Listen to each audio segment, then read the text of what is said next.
Saudaraku,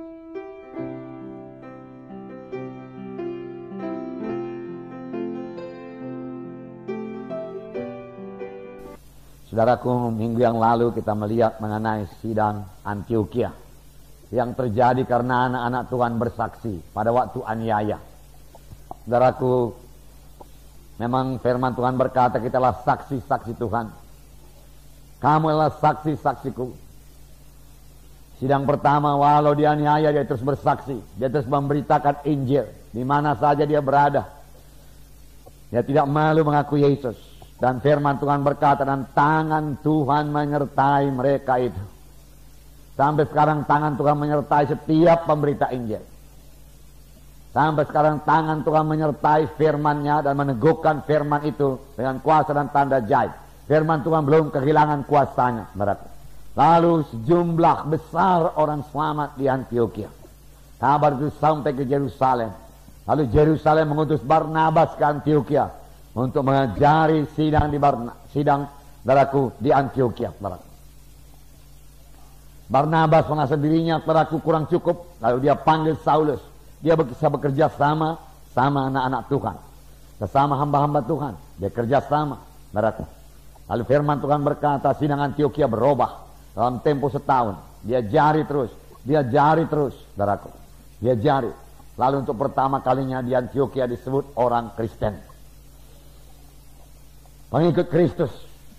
Dari sini kita belajar, saudaraku, tidak cukup hanya menginjil saja. Sesudah diinjili mereka perlu dimuridkan. Tidak cukup jiwa itu, saudaraku, selamat pada hari Minggu. Kita bersyukur lebih daripada 200 jiwa-jiwa diselamatkan tiap-tiap minggu, saudaraku. Itulah pekerjaan Roh Kudus. Tapi tidak sampai di situ saja, saudaraku. Masih banyak harus kita kerjakan lagi. Saudaraku, kita harus mengunjungi mereka, amin, saudaraku. Melayani mereka, mengajari mereka. Jika mereka kebaktian lagi, saudaraku, pada hari Rabu di kelompok sel, hari Minggu, saudaraku, di kebaktian Minggu. Setelah mereka belajar firman Tuhan. Di samping itu, saudaraku, kita siap sedia membimbing dia daripada firman Tuhan. Amin, saudara. Mengajari dia daripada firman Tuhan. Oleh sebab itu, seorang anak Tuhan, apalagi seorang pemimpin KKS, saudaraku, kebaktian kelompok sel, saudara, harus penuh dengan firman Tuhan. Dalam pimpinan Roh Kudus. Sehingga jiwa-jiwa itu, saudaraku, bukan hanya sekedar selamat saja, tapi menjadi murid, berubah hidupnya. Nah, mereka disebut Kristen. Haleluya. Dan dikatakan Barnabas itu seorang yang baik, saudaraku. Menjadi orang Kristen dan menjadi orang yang baik, amin, saudara. Berubah dalam tingkah laku, berubah dalam karakter, itu menjadi orang Kristen, menjadi orang yang baik.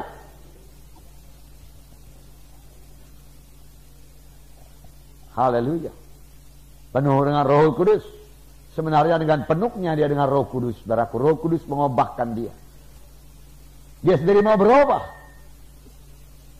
Roh Kudus menolong. Nah, dia berubah.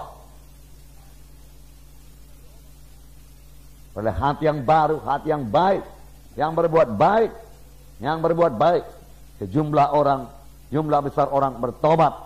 Kemudian mereka mengajari terus, tinggal 1 tahun lamanya di Antiokhia. Dan disitulah untuk pertama kalinya murid-murid itu disebut Kristen. Artinya pengikut Kristus. Hidupnya berubah. Haleluya. Nah, saudara yang kasih dalam nama Yesus, jadi tidak cukup penginjilan saja. Penginjilan harus disertai dengan pemuritan. Penginjilan jauh lebih singkat daripada pemuritan. Paulus setahun memuridkan dengan Barnabas. Lalu mereka disebut, saudaraku, orang Kristen. Amin, saudara. 1 tahun dia jari. Tiap-tiap hari. Dia jari. Tiap-tiap hari. Saudaraku, jangan bosan-bosan. Amin, saudaraku. Dia jari terus. Nah, kita membaca satu contoh lagi, di mana pola ini, saudaraku, diulangi lagi. Kisah 19 ayat 1 sampai 11. Kita baca bersama-sama. Ayat 1 sampai 11. Mari kita baca bersama-sama. Ketika Apolos masih di Korintus, Paulus sudah menjelajah daerah-daerah pedalaman dan tiba di Efesus. Di situ didapatinya beberapa orang murid. Katanya kepada mereka, sudahkah kamu menerima Roh Kudus ketika kamu menjadi percaya? Akan tetapi mereka menjawab dia, belum. Bahkan kami belum pernah mendengar bahwa ada Roh Kudus. Lalu kata Paulus kepada mereka, kalau begitu dengan baptisan manakah kamu telah dibaptis? Jawab mereka, dengan baptisan Yohanes. Kata Paulus, baptisan Yohanes adalah pembaptisan orang yang telah bertobat. Dan ia berkata kepada orang banyak, bahwa mereka harus percaya kepada dia yang datang kemudian daripadanya, yaitu Yesus. Mereka memberi diri mereka dibaptis dalam nama Tuhan Yesus. Dan ketika Paulus menompangkan tangan di atas mereka, turunlah Roh Kudus ke atas mereka. Dan mulailah mereka berkata-kata dalam bahasa roh dan bernubuat. Jumlah mereka adalah kira-kira 12 orang. Selama 3 bulan, Paulus mengunjungi rumah ibadah di situ. Dan mengajar dengan berani. Oleh pemberitaannya, ia berusaha meyakinkan mereka tentang kerajaan Allah. Tetapi ada beberapa orang yang tegar hatinya. Mereka tidak mau diyakinkan. Malahan mengumpat jalan Tuhan di depan orang banyak. Karena itu Paulus meninggalkan mereka dan memisahkan murid-muridnya dari mereka. Dan setiap hari berbicara di ruang kuliah Tiranus. Hal ini lakukannya 2 tahun lamanya. Sehingga semua penduduk Asia mendengar firman Tuhan. Baik orang Yahudi maupun orang Yunani. Oleh Paulus Allah mengadakan mujizat-mujizat yang luar biasa. Bahkan orang membawa sabut tangan atau kain yang pernah dipakai oleh Paulus. Dan meletakkannya di atas orang-orang sakit. Maka lenyaplah penyakit mereka. Dan keluarlah roh-roh jahat. Jadi sama saja saudaraku, di sini saudaraku Paulus, saudara menjelajah daerah-daerah pedalaman dan tiba di Efesus. Itu Roh Kudus yang memimpin seorang rasul selalu bergerak. Nah, penginjil juga demikian, dia selalu bergerak. Dia rindu jiwa-jiwa selamat, saudaraku. Bergerak mengabarkan Injil, bergerak mengabarkan Injil. Lalu dia bertemu dengan beberapa orang murid. Lalu dia bertanya kepada mereka, sudahkah kamu menerima Roh Kudus tatkala kamu percaya?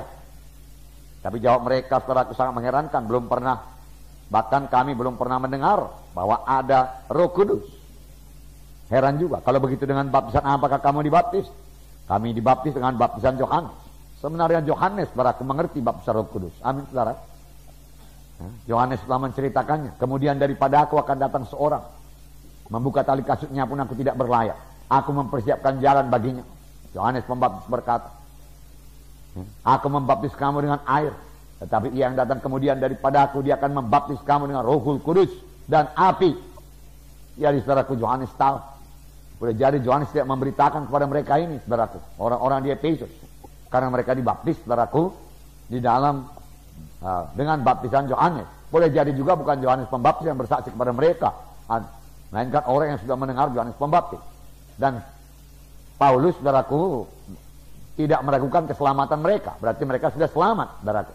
Karena mereka percaya kepada, bukan kepada Yohanes Pembaptis, saya percaya kepada apa yang diberitakan Yohanes Pembaptis, yaitu mengenai seorang yang datang kemudian daripadanya, yaitu Tuhan Yesus. Kemudian Paulus menanyakan satu pertanyaan yang penting. Sudahkah kamu menerima Roh Kudus tatkala kamu menjadi percaya? Seharusnya menerima Roh Kudus pada saat percaya. Amin, saudara. Tidak usah tunggu dulu, saudaraku, beberapa bulan, beberapa minggu. Pada saat percaya, terima Roh Kudus. Karena bagi kamulah perjanjian itu dan bagi anak-anakmu. Bagi seberapa banyak orang yang telah dipanggil oleh Tuhan Yesus Kristus.